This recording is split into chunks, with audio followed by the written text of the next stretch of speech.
మన కామారెడ్డి జిల్లాలో త్రేతాయుగంలో స్వయంగా శ్రీరాముడు ప్రతిష్ఠించిన ఒక మహిమాన్వితమైన శివలింగం ఉందని మీకు తెలుసా?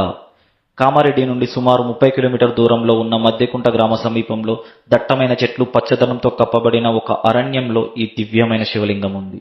ఈ మహిమగల శివలింగాన్ని అరణ్యవాస సమయంలో సాక్షాత్తు శ్రీరాముడు స్వయంగా ప్రతిష్ఠించి పక్కనే ఉన్న నీటి గుండంలో బుగ్గ తవ్వి ఆ నీళ్లతో లింగాభిషేకం చేసినట్టు పూర్వీకుల సమాచారం. శ్రీరాముడు ప్రతిష్ఠించిన లింగం మరియు బుగ్గజాలం కారణంగా ఈ దేవాలయానికి శ్రీ బుగ్గ రామలింగేశ్వర స్వామి దేవాలయం అనే పేరు వచ్చింది.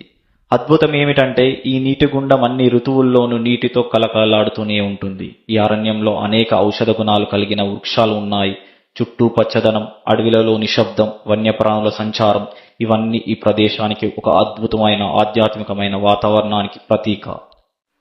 ఇక్కడ ప్రతిరోజు నిత్యం అన్నదానం జరుగుతూనే ఉంటుంది. అలాగే ఒక అనాథాశ్రమం కూడా ఈ దేవాలయం పరిధిలో నడుస్తుంది. ఇది కేవలం ఒక ఆలయం మాత్రమే కాదు, శ్రీరాముని భక్తి, శివుని మహిమ మరియు ప్రకృతి యొక్క పవిత్ర సమన్వయం. బుగ్గ రామలింగేశ్వర స్వామి దేవాలయం త్రేతాయుగం నుండి ఇప్పటికీ జీవిస్తున్న ఒక దివ్య చరిత్ర సాక్ష్యం. భక్తులందరూ తప్పక దర్శించవలసిన పవిత్ర క్షేత్రం ఇది. ఓం నమః శివాయ.